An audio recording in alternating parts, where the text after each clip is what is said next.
పితృదేవతల ముక్తి కోసం పరితపిస్తూ వారి వారసులు హిమాలయ పర్వత శ్రేణుల్లో ఉన్న గంగోత్రి నుంచి మొదలయ్యే గంగానది దారి కోసం ఎలా ఎదురు చూస్తున్నారో అలా గౌరవ ప్రధానమంత్రి శ్రీ నరేంద్ర మోదీ గారి రాక కోసం అభివృద్ధి లేక అప్పులతో నలిగిపోతున్న ఆంధ్ర ప్రజానికం, దాష్టీకంతో దోపిడీతోటి నలుగుతున్న ఆంధ్ర ప్రజానికం, అవినీతి అప్రజాస్వామిక విధానాలతో కొట్టమిట్టాడుతున్న ఆంధ్ర ప్రజానికానికి ప్రధానమంత్రి, మన ప్రియతమ ప్రధానమంత్రి శ్రీ నరేంద్ర మోదీ గారి రాక, గంగమ్మ తల్లి భూమి మీదకు వచ్చి హిమాలయాల నుంచి భూమి మీదకు వచ్చి ఎలా సేధనిచ్చిందో మన ప్రియతమ గౌరవ ప్రధానమంత్రి శ్రీ మోదీ గారి రాక ఈ ఎన్డీఏ పునర్కలయిక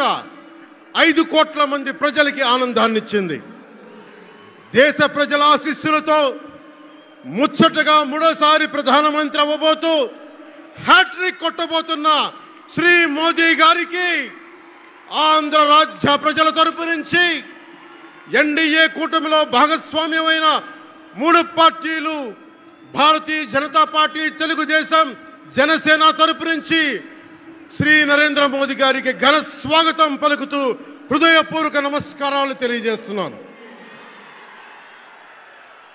2014లో తిరుపతి బాలాజీ వెంకటేశ్వర స్వామి సాక్షిగా ఈ పొత్తు మొదలైంది. ఈ రోజున ఇక్కడ 2024లో బెజవాడ కనకదుర్గమ్మ సాక్షిగా ఈ పొత్తు వేరే రూపం తీసుకోబోతుంది. దుర్గమ్మ తల్లి స్వయంగా ఆశీర్వదిస్తుంది. ఇక్కడ ఆంధ్ర రాజధానికి అమరావతి దేదీప్యమానంగా వెలగాలని, దానికి నేను అండగా ఉన్నానని మోదీ గారు మరీ వచ్చారు ఇక్కడికి. ఒక్కసారి మన కోసం వచ్చిన మోదీ గారికి, మన కష్టాలకు భుజం కాయడానికి వచ్చిన మోదీ గారికి, 5 కోట్ల మంది ప్రజల కోసం నేను ఉన్నానని చెప్పి వచ్చిన మోదీ గారికి ఒక్కసారి బలంగా కరతాళ ధ్వనులతో ఘన స్వాగతం పలుకుదాం.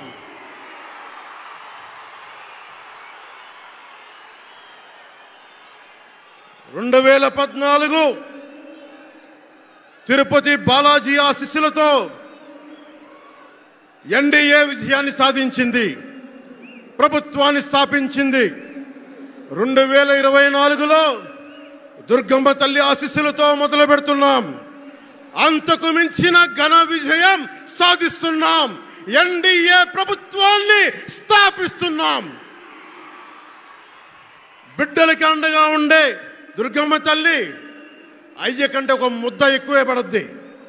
అలాంటి తల్లి ఆశీస్సులతోటి మన ప్రభుత్వాన్ని స్థాపించే దిశగా వెళ్తున్నాం.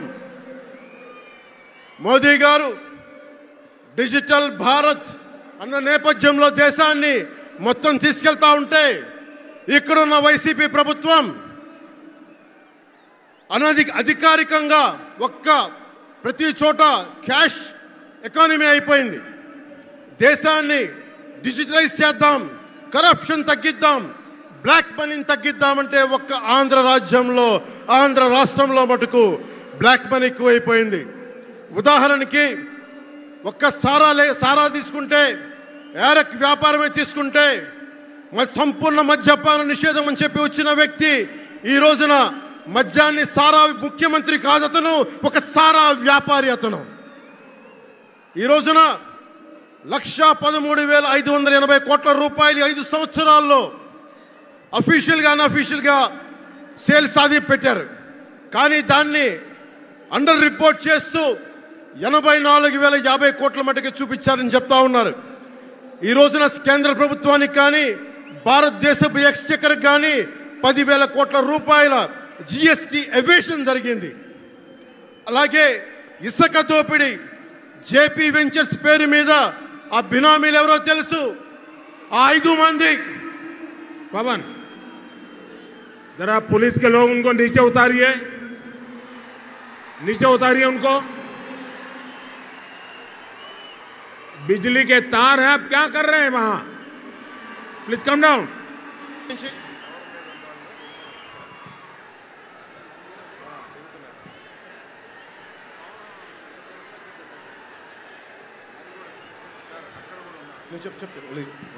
आपकी जिंदगी हमारे लिए बहुत कीमती है।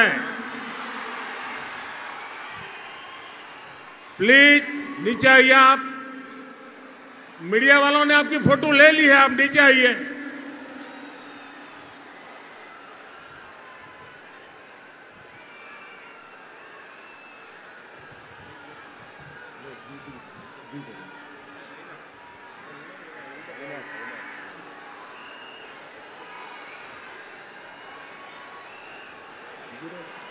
आप नीचे आइए, मेहरबान।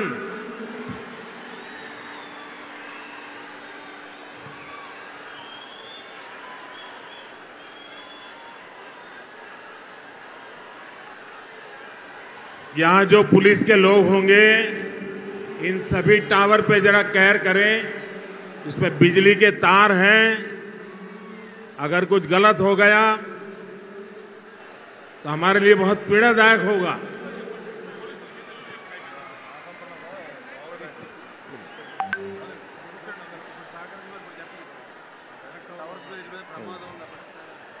దయచేసి అందరూ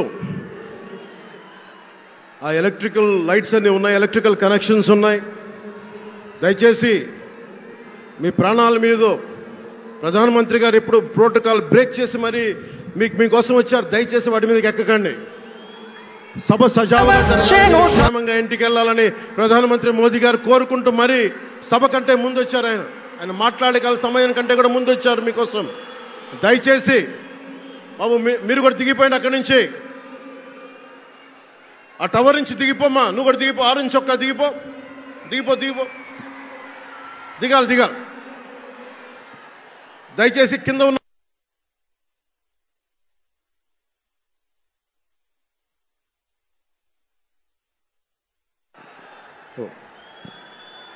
చుట్టుపక్కల ఎవరైనా టవర్స్ మీద ఎక్కుతాను దయచేసి డిస్కరేజ్ చేయండి. జేపీ వెంచర్స్ పేరు మీద